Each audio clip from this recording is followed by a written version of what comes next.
মাত্র 2 মিনিট।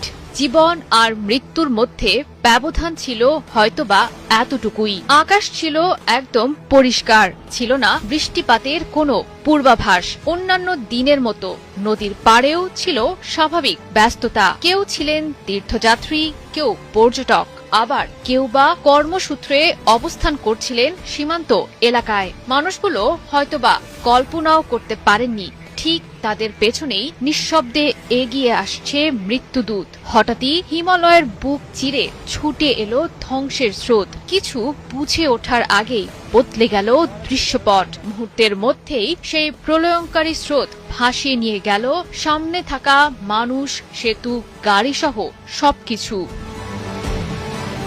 নেপাল ও চীনের তিব্বত সীমান্তের গিরং বন্দর এলাকা এবং সংলগ্ন লেন্দেখোলা ও ভোটেকোশি অঞ্চল সাক্ষী হল এ প্রলয়ের। নেপালের বিভিন্ন এলাকায় ভয়াবহ ধ্বংসযজ্ঞ চালানো প্রাণঘাতী আকস্মিক বন্যার কারণ হিসেবে হিমালয়ের উচ্চাঞ্চলে সংঘটিত বিশাল ভূমিধস ও হিমবাহ প্রবাহকে দায়ী করছেন বিজ্ঞানীরা। ঘটনার সূত্রপাত হয় পাহাড়ের একটি বিশাল অংশ ভেঙে পড়ার মধ্য দিয়ে। বিপুল পরিমাণ পাথর ও মাটি পাহাড় বেয়ে নিচে নামার সময় একটি বড় হিমবাহ বা হিমবাহের অংশে আঘাত করে। প্রচণ্ড ধাক্কায় হিমবাহটি ভেঙে পড়ে বরফের বিশাল অংশ নিচের দিকে নেমে আসে, আর এরপরই শুরু হয় ভয়াবহ বিপর্যয়। বরফ, পাথর, কাদা ও গলে যাওয়া পানি একসঙ্গে নদীতে গিয়ে পড়ে। মুহূর্তের মধ্যেই নদীতে তৈরি হওয়া প্রবল স্রোত পাহাড়ি উপত্যকা ধরে নিচে ছুটে গিয়ে ভাসিয়ে নিয়ে যায় পুরো জনপদ।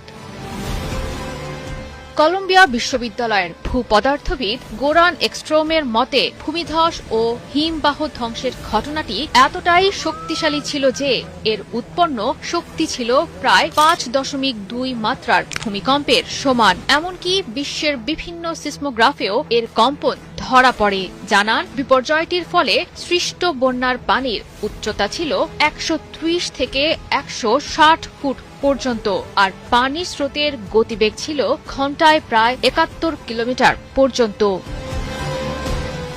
নেপালের পাহাড়ি ঢল ও আকস্মিক বন্যায় এখন পর্যন্ত 160 জনের অধিক মানুষ মারা গেছেন। ধারণা করা হচ্ছে সময়ের সঙ্গে সঙ্গে মৃতের সংখ্যা আরও বৃদ্ধি পেতে পারে। এখনো নিখোঁজ আছেন 300 জনের অধিক মানুষ, যাদের মধ্যে ভারতীয়দের সংখ্যা শতাধিক। এছাড়াও সন্ধান না পাওয়া মানুষদের তালিকায় আছে